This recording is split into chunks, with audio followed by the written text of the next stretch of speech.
ओम एहि वाक्यवादिनी मम जयवाग्रे स्थिरा भव। आज इस वीडियो में हम लोग पढ़ेंगे संस्कृत व्याकरण के बारे में, अष्टाध्यायी के बारे में और महेश्वर सूत्र के बारे में। इससे पहले की वीडियो में हमने आपको बताया है संस्कृत भाषा क्या है, कहाँ से इसकी उत्पत्ति हुई, इसका इतिहास क्या है और भी बहुत सारी चीजें उस वीडियो में हमने डिस्कस किया था।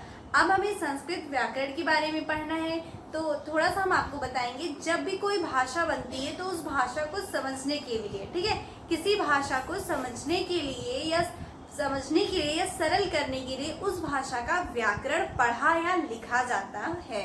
व्याकरण भाषा को आसान कर देती है। तो महर्षि पाणिनि ने अष्टाध्यायी नामक पुस्तक लिखी जो कि संस्कृत भाषा का व्याकरण है। इसमें इन्होंने महेश्वर सूत्र लिखे जो कि 14 सूत्र हैं और भी ऐसी बहुत सारी बातें अब हम देखेंगे। तो महर्षि पाणिनि ने जो पुस्तक लिखी अष्टाध्यायी, ये विश्व की प्रथम व्याकरण पर लिखित पुस्तक है। तो ऐसे बहुत सारे पॉइंट्स हैं, तो हम देखेंगे। सबसे पहले संस्कृत व्याकरण। व्याकरण से एक चीज हमें याद आ रही है, व्याकरण। तो संस्कृत व्याकरण, ठीक है, तो केवल अगर व्याकरण की बात कीजिए यानी व्याकरण का अध्ययन करने वाले को व्याकरण कहते हैं। ये आप याद रखिए क्योंकि पिछली बार सुपर डेट में ये पूछा गया था कि व्याकरण का अध्ययन करने वाले को क्या कहते हैं। कई सारे इसमें ऑप्शन थे तो हमें टिक क्या करना था, व्याकरण। तो अब हम देखेंगे संस्कृत व्याकरण के बारे में। हमने आपको बताया कि महर्षि पाणिनि द्वारा लिखित पुस्तक अष्टाध्यायी संस्कृत व्याकरण पर लिखित प्रथम पुस्तक है। ठीक है, अष्टाध्यायी किसने लिखा है? महर्षि पाणिनि ने। ओके, पाणिनि ने लिखा है अष्टाध्यायी। तो नाम से क्या लग रहा है? 8 अध्याय। अगर इसका हम संधि विच्छेद करेंगे तो क्या आएगा? अष्ट अध्यायी। ठीक है, तो अष्टाध्यायी में कितने अध्याय हैं? 8 अध्याय। 8 अध्याय। अष्टाध्यायी 8 अर्थात 8 अध्याय, यानी कि इसमें 8 अध्याय हैं और 4000 श्लोक हैं। अष्टाध्यायी में कितने श्लोक हैं? तो 4000 श्लोक हैं। 14 खंड। इसके खंड कितने हैं? तो 14 खंड हैं। 8 अध्याय हैं और प्रत्येक अध्याय के 4 उपभाग हैं। ठीक है, हर अध्याय के कितने उपभाग हैं? तो 4 उपभाग हैं। ये थोड़ा सा अष्टाध्यायी के बारे में हो गया कि इसमें कैसे क्या सारी चीजें हैं। अष्टाध्यायी जैसे संस्कृत भाषा थोड़ी सी क्लिष्ट मानी जाती है, तो जब उसका व्याकरण जब पहली बार पाणिनि ने लिखा तो वो थोड़ा कठिन थी। तो उसे जन सामान्य को समझने के लिए या उसे सरल बनाने के लिए महर्षि पतंजलि ने इस पर महाभाष्य लिखा। ठीक है, और जो अष्टाध्यायी है ये व्याकरण या संस्कृत व्याकरण या व्याकरण पर लिखित प्रथम पुस्तक है। व्याकरण की प्रथम पुस्तक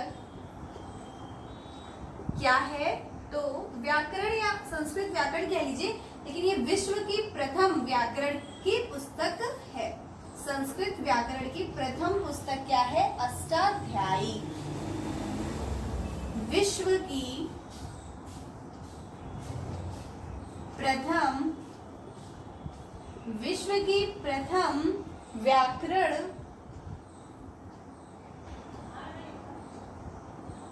पुस्तक, यानी कि विश्व में प्रथम यानी पहली बार किसी व्याकरण पर लिखा गया कोई भी पुस्तक तो वो अष्टाध्यायी है। तो सबसे पहले यानी कि सबसे पहले व्याकरण की पुस्तक, सबसे पहले व्याकरण किस भाषा का लिखा गया? तो संस्कृत भाषा का, यानी कि सर्वप्रथम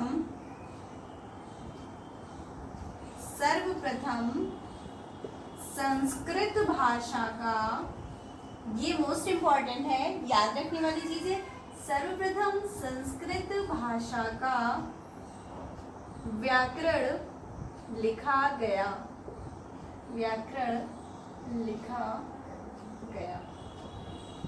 ये आपको याद रखना है। सर्वप्रथम किस भाषा का व्याकरण लिखा गया? तो संस्कृत का। और सबसे पहले जो संस्कृत व्याकरण की प्रथम पुस्तक है वो है आपकी अष्टाध्यायी।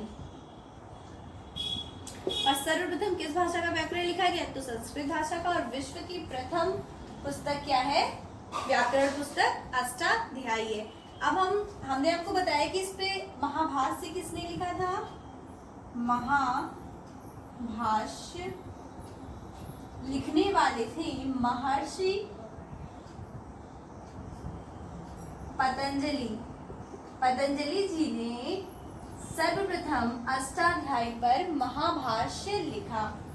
उसके बाद आते हैं वृत्तिकार। वृत्तिकार कौन है?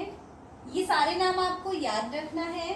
वृत्तिकार थे यह भट्टोजी दीक्षित। भट्टोजी दीक्षित क्या है? वृत्तिकार है। फिर आते हैं वर्तिकार। वर्तिकार कौन है? वारुची या कात्यायन। ये सारे नाम आपको याद रखना है क्योंकि ये मोस्ट इम्पोर्टेंट है और ये सारे नाम पूछे जाते हैं एग्जाम में और पूछे भी गए हैं। तो ये हो गई अष्टाध्यायी के बारे में कुछ बातें। और अभी कुछ पॉइंट्स रह गए हैं जो कि आप और देख लीजिए। इस पुस्तक की जो शुरुआत है, शुरुआत या इसकी शुरुआत का जो सूत्र है वो क्या है? देख लीजिए, शुरुआत हुई है, अष्टाध्यायी की शुरुआत जो हुई है वो है वृद्धि सूत्र से शुरुआत हुई है। और इसका जो अंतिम सूत्र है, अंतिम सूत्र, ये इसका प्रारंभिक सूत्र और अंतिम सूत्र एग्जाम में पूछ लिया जाता है। ये है आ। कुछ इस तरह से लिखा हुआ ऑप्शन में आपको मिलेगा। अब हम बात कर ले जो 14 महेश्वर सूत्र हैं। 14 महेश्वर सूत्र वो इसी अष्टाध्यायी में लिखे गए हैं। और इस अष्टाध्यायी के अकॉर्डिंग जो संस्कृत वर्णमाला है उसके कितने खंड हैं? तो 14 खंड है। अब हम पढ़ेंगे महेश्वर सूत्र के बारे में, क्योंकि महेश्वर सूत्र क्या है, प्रत्याहार क्या है, प्रत्याहार कैसे बनते हैं, ये सारे क्वेश्चन मोस्ट इम्पोर्टेंट है और ये एग्जाम में पूछे जाते हैं। तो अब हम देखेंगे प्रत्याहार के बारे में। अब हम पढ़ेंगे महेश्वर सूत्र के बारे में। तो पहले हम आपको बता दें महेश्वर सूत्र के कौन कौन से अन्य नाम हैं। तो महेश्वर सूत्र को शिव सूत्र, भोले सूत्र, वर्ण समामनाएं, अक्षर समामनाएं और चतुर्दश सूत्र नाम से भी जाना जाता है। सारे नाम आपको याद रखना है। फिर से देख लीजिए, महेश्वर सूत्र, महेश यानी कि शिव जी, और शिव जी के द्वारा ही इस सूत्र की उत्पत्ति हुई थी, इसीलिए इसका नाम महेश्वर सूत्र है। तो इसके नाम है शिव सूत्र, महेश्वर सूत्र। और शिव जी को भोले भी कहा जाता है, इसलिए इसका एक नाम भोले सूत्र भी है। और इसे अक्षर समामनाएं, वर्ण समामनाएं भी कहा जाता है। और इसका एक अन्य नाम चतुर्दश सूत्र भी है। हमें महेश्वर सूत्र क्रम से याद रखना है, क्योंकि प्रत्याहार बनाने हो या इससे रिलेटेड जब कोई क्वेश्चन आते हैं एग्जाम में तो हमें उसके लिए महेश्वर सूत्र को याद रखना पड़ेगा और ये बहुत ही ज़्यादा इम्पोर्टेंट है। अगर आपको सूत्र नहीं याद होता है तो आप कमेंट करिए, मैं आपको नेक्स्ट वीडियो में ट्रिक बताऊंगी जिससे कि आपको बहुत आसानी से सूत्र याद हो जाएगा। जैसा कि हमने आपको बताया कि अष्टाध्यायी महर्षि पाणिनि द्वारा रचित है और ये सूत्र महेश्वर सूत्र भी पाणिनि द्वारा रचित है। पाणिनि को विश्व का प्रथम व्याकरणाचार्य कहा जाता है। तो विश्व का प्रथम व्याकरणाचार्य कौन है? महर्षि पाणिनि। अब हम देखेंगे महेश्वर सूत्र क्या है या कौन कौन से हैं।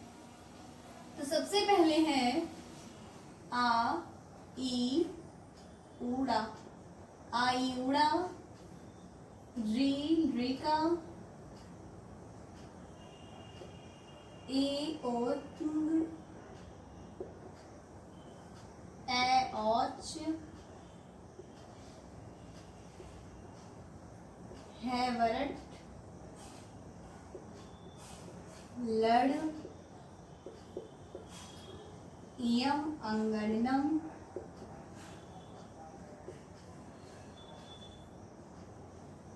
झभई घटधश जबगरदश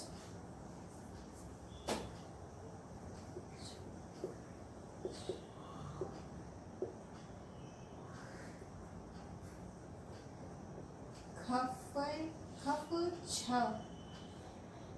छत छटताओ कपय शासन हल। ये है टोटल महेश्वर सूत्र।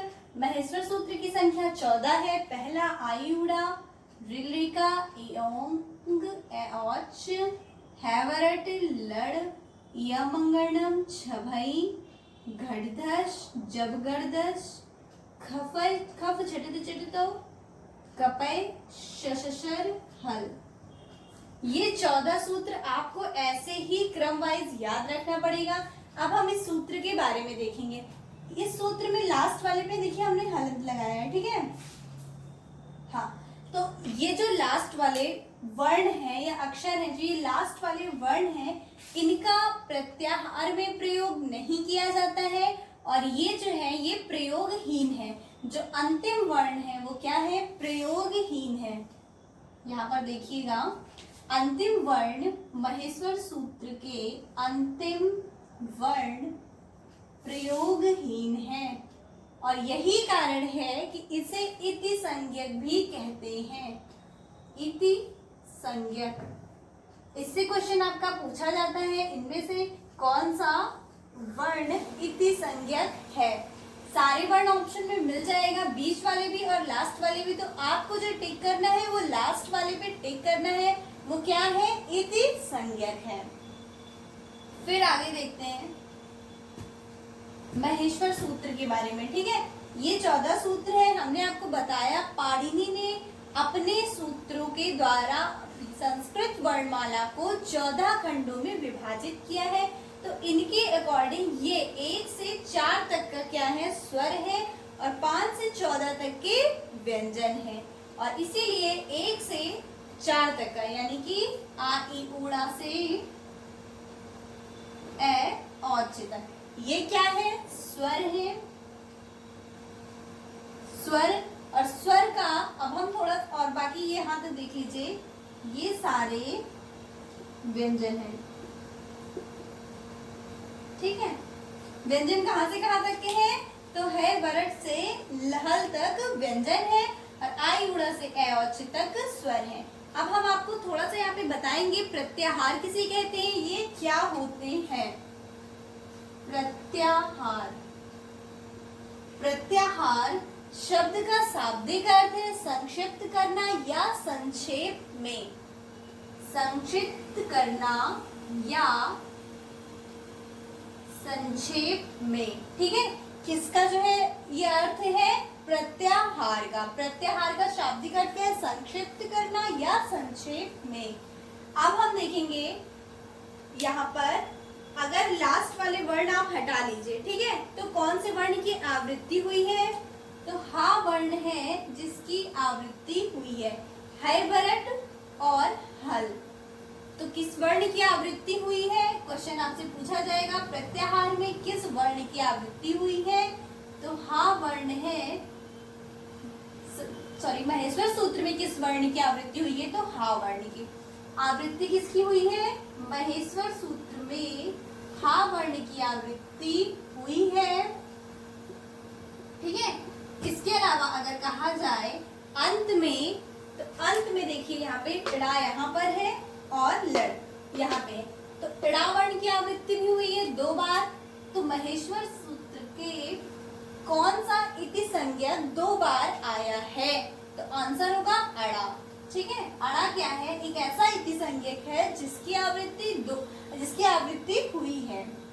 तो या फिर इससे क्वेश्चन पूछ लिया जाएगा महेश्वर सूत्र के अंत में किस वर्ण की आवृत्ति हुई है? तो आप आंसर देंगे अड़ा की। ठीक है, हमने आपसे कहा प्रत्याहार संक्षिप्त होता है, तो प्रत्याहार कैसे बनते हैं और किस प्रत्याहार में कौन कौन से वर्ण आते हैं, यहीं से डायरेक्टली क्वेश्चन पूछ लिया जाता है। तो हमने आपसे कहा कि यहाँ से यहाँ तक स्वर है। ठीक है, प्रत्याहार कैसे बनता है देखिए। तो जो प्रत्याहार है, प्रत्याहार इसमें दो वर्ण होते हैं। ठीक है, दो वर्णों से मिलकर बना शब्द, दो वर्णों से मिलकर बना शब्द या बना प्रत्याहार कहलाता है। ठीक है, अब हमने कहा इसमें दो वर्ण है, तो एक पहला होगा और एक दूसरा होगा। तो जो पहला वर्ण होगा वो इस महेश्वर सूत्र में कहीं से भी ले सकते हैं सिवाय लास्ट वाले के। यानी कि आप ऐसे समझिए कि जो पहला वर्ण है वो किसी भी सूत्र का मान लीजिए पहला वर्ण ले लिया। ठीक है, लेकिन अंतिम वर्ण नहीं ले सकते हैं। ठीक है, अंतिम वर्ण यहाँ पर नहीं ले सकते हैं। और जो दूसरा वर्ण होता है इसमें हम बीच का वर्ण नहीं लेते हैं। इस चीज को एक बार फिर से समझिएगा। ऐसे अगर मान लीजिए हमारे पास दो सूत्र हैं, ठीक है, इसका हमें प्रत्याहार बनाना है, तो हमने आपसे कहा प्रत्याहार में कितने शब्द होते हैं? दो शब्द होते हैं। तो जो पहला शब्द है वो किसी भी सूत्र का अंतिम वर्ण नहीं होगा। ठीक है, अंतिम वर्ण आप हटा दीजिए। आप मान लीजिए ये और ये दो सूत्र आपने उठाया। ठीक है, तो पहला, दूसरा, तीसरा, चौथा, पांचवा, यही वर्ण यहाँ पर गिने जाएंगे, लास्ट वाला काउंट नहीं होगा। तो आप जब प्रत्याहार बना रहे हो तो पहला जो शब्द है यहाँ पे, जो पहला शब्द होगा ये, वो कोई भी वर्ण इसमें से आप ले सकते हैं। जैसे कि मान लीजिए आपने आ ले लिया। ठीक है, आ। तो जो अब दूसरा शब्द है, जो दूसरा वर्ण है प्रत्याहार में, वो बीच का नहीं होगा, वो हमेशा लास्ट वाला ही लिया जाता है। या तो अड़ा लेंगे या तो का लेंगे। ठीक है, ये चीज समझ में आ गई प्रत्याहार बनता कैसे है। अब हम देखते हैं, ये हो गया प्रत्याहार बनते कैसे हैं। फिर से देखिए, मान लीजिए हमने आपसे कहा यहाँ पर स्वर कितने हैं, 1 से 4 तक का स्वर रखा गया है, तो स्वर कितने हुए? ठीक है, या कितने, इतने में कितने वर्ण आते हैं। तो इसे हम, या फिर ये ऐसे समझिए कि आपसे कहा गया कि संस्कृत वर्णमाला में के महेश्वर सूत्र के अकॉर्डिंग सूत्रों को प्रत्याहार में व्यक्त करिए। ठीक है, महेश्वर सूत्र के अकॉर्डिंग, या फिर कहा जाए स्वर को प्रत्याहार में व्यक्त करिए। तो आप कैसे करेंगे? आपको तो पता है कि स्वर है आ से ए औच तक, आ यूड़ा से ए औच तक तो स्वर है। तो हमने आपसे कहा कि पहला वर्ण ये ले लीजिए और अंतिम वर्ण ये ले लीजिए। ठीक है, तो आपने क्या किया, स्वर में दो वर्ण ले लिए, आ और शा। कहते हैं संस्कृत में जो स्वर है उसे अच भी कहते हैं। तो अच क्यों कहते हैं? यही कारण है क्योंकि हमने संस्कृत में प्रत्याहार क्या लिया स्वर के नाम पे, अच प्रत्याहार। अच प्रत्याहार में कौन कौन से वर्ण आते हैं वो देख लीजिए।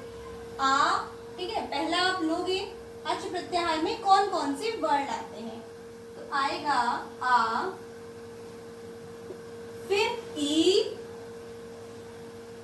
उसके बाद ऊ, और फिर हमने आपसे कहा लास्ट वाला जो है वो इति संज्ञक है या प्रयोगहीन है। तो लास्ट वाला जो वर्ड है इसे हम छोड़ देंगे, इसे हम काउंट नहीं करेंगे। लास्ट वाला आपने छोड़ दिया। अब आपको बाकी सारे लिखने हैं यहाँ पर, री, ले, ए, ओ, ए, आओ। ठीक है, चा भी लास्ट था उसको भी छोड़ दिया, का और अंगा लास्ट है इसको छोड़ दिया। ये इतना किस में आते हैं? स्वर में आते हैं। और अच प्रत्याहार को कैसे लिखेंगे? प्रत्याहार में कौन कौन से वर्ण आते हैं? तो यहाँ पर आप देख सकते हैं 9 वर्ण आते हैं, 2, 2, 4, 2, 6, 2, 8 और 1, 9। तो संस्कृत में अगर आपसे क्वेश्चन पूछा जा रहा है कि महेश्वर सूत्र के अकॉर्डिंग स्वरों की संख्या कितनी है या कितने स्वर होते हैं, तो आपका आंसर होगा 9। कौन कौन से आप बहुत अच्छे से यहाँ से एक्सप्लेन कर सकते हो। और आपको पता है प्रत्याहार कौन सा होगा, तो अच प्रत्याहार। ठीक है, अब इसके आगे देखते हैं। ये तो हो गया स्वर। अब हम जब व्यंजन लेंगे तो सेम ऐसे ही हा और ला, ये हल प्रत्यय। हाँ, तो अब हम देखेंगे व्यंजन। बारे में हमने आपको बताया व्यंजन का जो प्रत्याहार है वो हा और ला यानी कि हल प्रत्याहार है। इसमें टोटल 33 वर्ण आते हैं। आप ये प्रत्याहार खुद से निकाल कर देख लीजिए, हा या व रा, लास्ट वाला छोड़ देना है, उसके अलावा जितने भी है वो सारे वर्ण काउंट होंगे और 33 टोटल आएंगे। तो यानी कि 9 स्वर और 33 व्यंजन। टोटल महेश्वर सूत्र के अकॉर्डिंग कितने वर्ण होते हैं? 42। महेश्वर सूत्र के अकॉर्डिंग संस्कृत वर्णमाला के कुल वर्णों की संख्या 42 है। ठीक है, ये सारे पॉइंट आपको याद रखना है। इसके बाद अब हम जब संस्कृत वर्णमाला पढ़ाएंगे आपको या पढ़ेंगे, जब हम संस्कृत वर्णमाला पढ़ेंगे तो हम अंतःस्थ वर्ण कौन से होते हैं, उष्ण वर्ण कौन से होते हैं, उष्ण व्यंजन कौन से होते हैं, ये सारी चीजें हम डिस्कस करेंगे। लेकिन अभी हम थोड़ा सा आपको बताएंगे, देख लीजिए, जो शल प्रत्याहार है। ठीक है, अब आप यहाँ पे देखिए, शा शा शा रा और हल, तो ये दोनों मिलाकर क्या बनाते हैं? शल प्रत्याहार। तो इसमें कौन कौन से वर्ण आते हैं? शा, सा, सा और हा। इन्हीं वर्णों को हम उष्ण व्यंजन या संघर्षी व्यंजन कहते हैं। उष्ण व्यंजन, उष्ण या संघर्षी व्यंजन। ठीक है, उष्ण या संघर्षी व्यंजन कौन कौन से हैं? शा, सा, सा, हा। और इसे कौन सा प्रत्याहार द्वारा व्यक्त करते हैं? तो शल प्रत्याहार द्वारा। उसके बाद एक प्रत्याहार और है, यण प्रत्याहार है वरट। ये देखिए यण प्रत्याहार। तो यण प्रत्याहार में कौन कौन से वर्ण आते हैं? या, वा, रा, ला।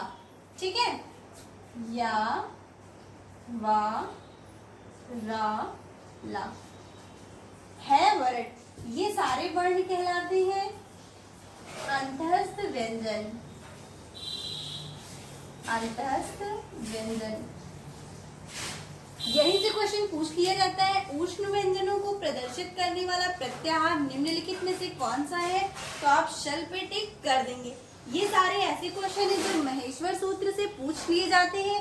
मोस्ट इम्पोर्टेंट टॉपिक है आपका। और ये प्रत्याहार कैसे बनते हैं, कौन कौन से प्रत्याहार में कौन कौन से वर्ण आते हैं, ये सारी चीजें आपको पता होना चाहिए, बिकॉज ये बहुत इम्पोर्टेंट है।